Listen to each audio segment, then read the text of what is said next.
So, what do you want to be when you grow up? I want to be an engineer. I love to play football. Well, I like a lot of fashion, so I like to style. I love to draw, paint. I love accessorizing. I either want to become a lawyer, A veterinarian. I want to be a doctor. I want to be a professional athlete. and then on the side I want to be an artist. I want to be a lawyer. An author, I want to be a video game designer. a songwriter, and a really great man. So tell me what you know about art. I know that you need to use a lot of shapes if you can. My auntie always tells me that when we color in the coloring book, you don't have to color it like I can color gorilla purple. Art has to have a lot of colors and shapes. You can make a person's head a square. It's a way how to express yourself to the world. Whoever likes art, sometimes it helps them express themselves and what they're thinking about. With engineering, you could make art appear on your house. Clothes is like matching clothes and putting them together. And art is like taking colors and shapes and making them into just one thing. Designing the video games, you have to come up with the graphics, the people, you have to design the faces. I feel like a lot of people even know what people do art for a living. Nah, I don't really think so. I think they think they do it because they're bored. Well, my dad, he had a conversation with me about what I wanted to do with my life, and he said I should either take a job in business or law because I'm really good. I said law because I'm really good at defending people. So, yeah. What do you like better? Well, I like art better, and I like all types of arts really. So, yeah, I like art a lot.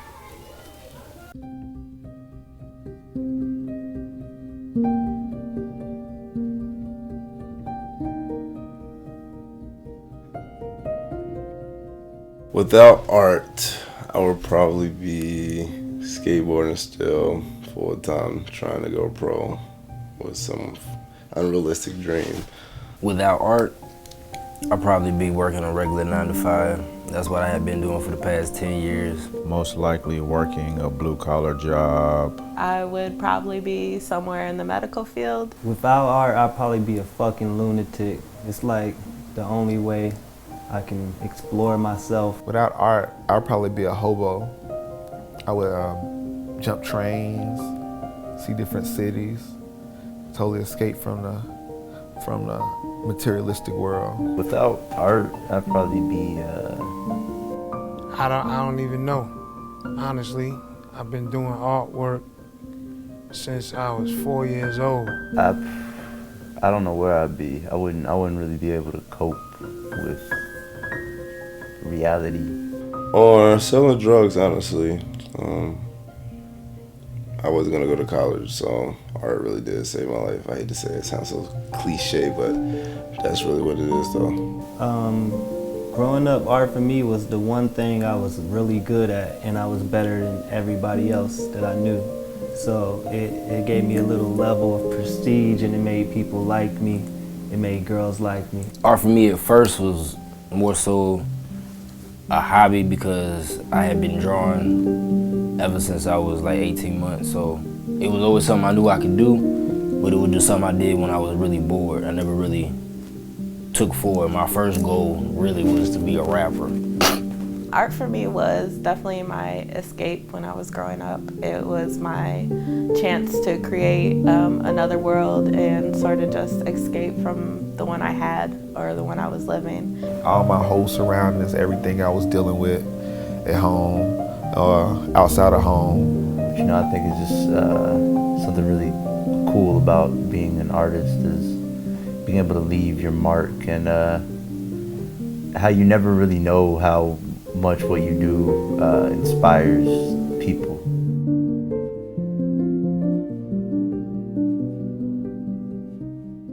The art world world is taking over South Florida this week. Art Basel kicks off on Miami Beach, and its many satellite shows are being held in places like Midtown Miami and Wynwood.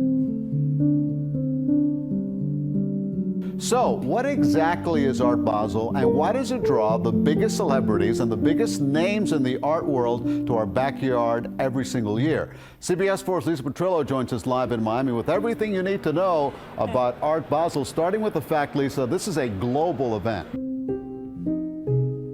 This year, it's the 12th edition of the exhibit that represents the highest caliber of contemporary art from around the world. It's the sister show of the original Art Basel Fair in Basel, Switzerland that began back in 1970. But anywhere you look in town this week, from Wynwood to Midtown, Miami Beach, and more, art is everywhere. There are pop-up shops and dozens of satellite fairs.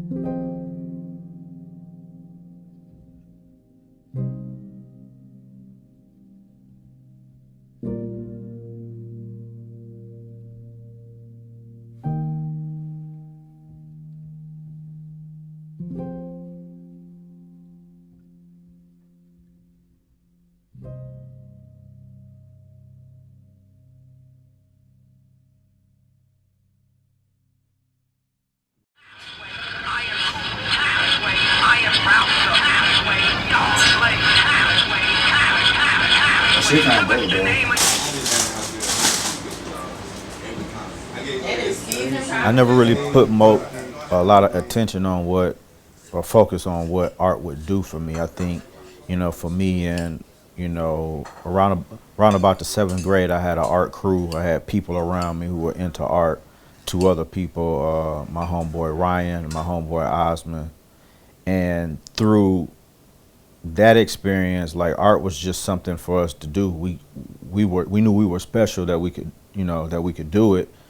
And we didn't think about careers. We didn't think about anything other than producing art. Growing up with art, it was, I guess it could feel like a hobby at first because it's one of the things that you would do on your own as opposed to having to do it. Like, you have to go to school, you have to do homework, you have to do chores. It was just one of those things that I enjoyed doing on my own. So I didn't figure it out, it being a career, until I was introduced to it as being a career. Like, before you just have those regular, I want to be a firefighter. Everybody want to be a firefighter or a police officer or a doctor or something. As a child, I would definitely have to say that I didn't think art could do anything for me. My parents told me constantly that art wasn't a means of money. I would definitely have to say my art teacher, Miss Maggio, was somebody who definitely influenced my art. My parents saw that I was talented, but they never saw art as a way to survive or make money. And they never saw it as a real profession. It was just a hobby. And she really just showed me that it can be my life and it can be how I survive. And that's why I really followed my dreams, to be honest. I didn't know that you could be an artist until my mother introduced that to me. And as I got older, she introduced like the specialized art high school. So that's when I really understood it to be a career.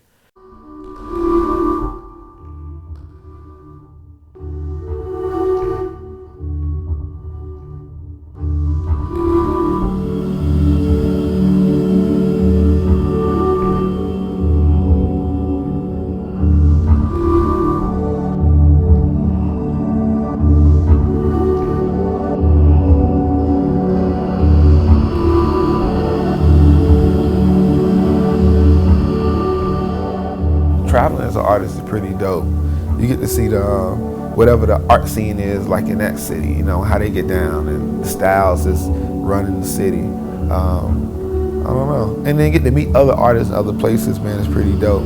Because you might be really like a big fan of an artist and then they might be a big fan of you. When you meet each other, it's just a mutual respect, you know what I'm saying? And it's really inspiring when after you meet the person, that person inspires you and you inspired that person.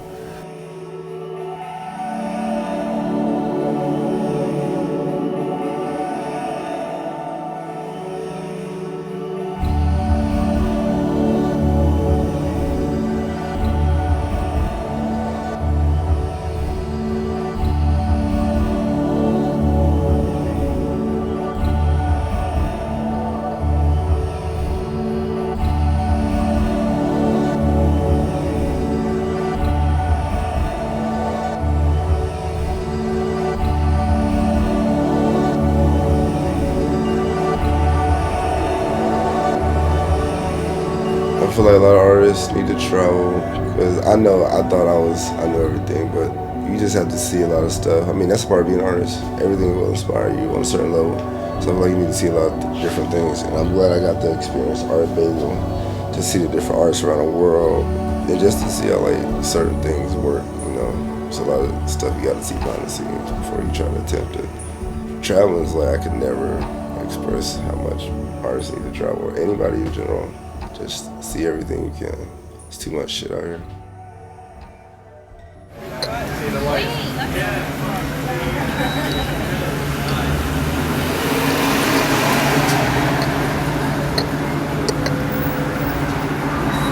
Come on back.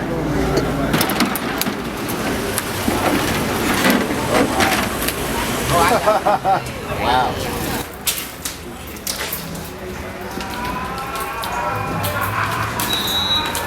Watch out for that gap, bro. Oh, Maria left her thing? Is she gonna take those around?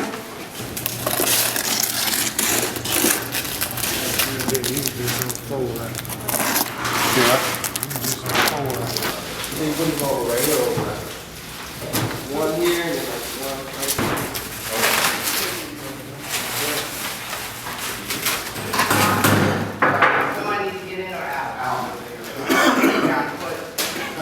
I mean, this though. Yeah, that's what he was doing. He stopped right here when we were like, "Hey, that's ours." You were about to have a dick on your hood, I think.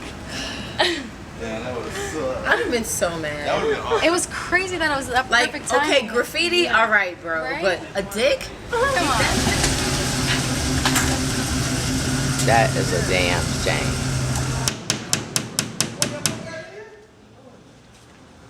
Name Atlanta Renaissance, I kept playing with. It's probably been said already. I'm not saying I made it up, but I was saying it a lot recently. Then Corey was like, why don't we make it a show?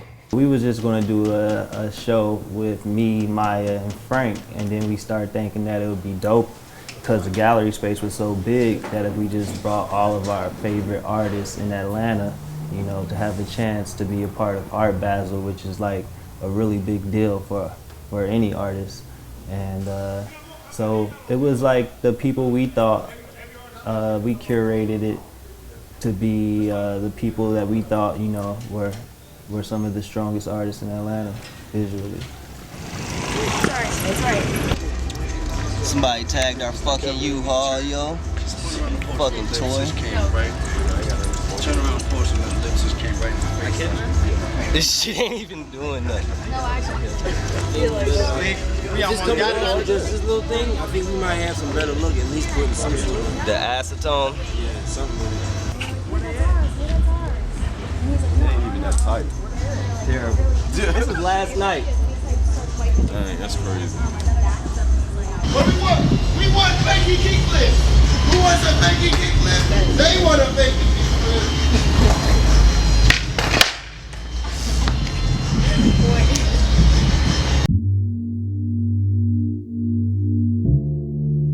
Atlanta's young black art scene thrives because of City of Ink.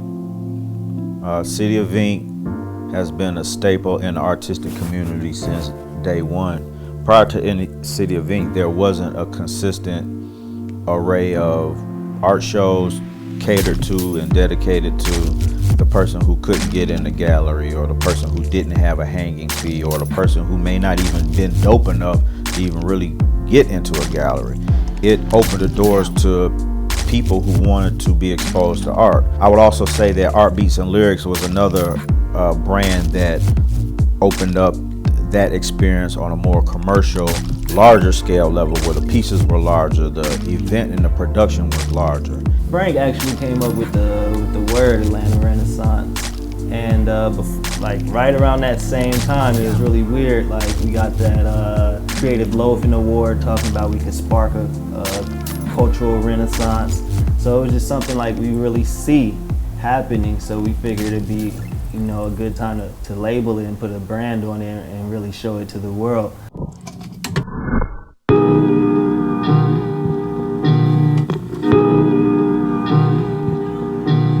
I think what personally excites me about the Atlanta art scene is that it feels fresh, it feels like vibrant, like it just feels lively. and I'm about living.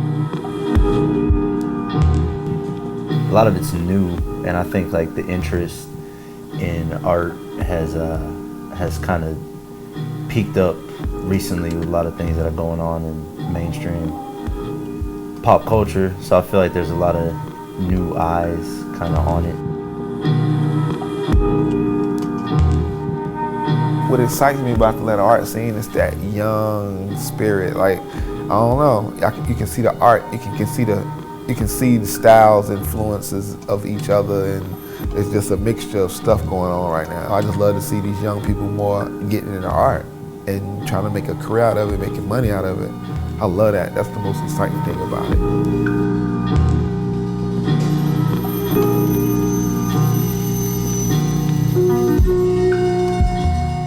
Art is supposed to be wild and free, and and expressive, and get mad and make people's emotions, control the emotions of the masses.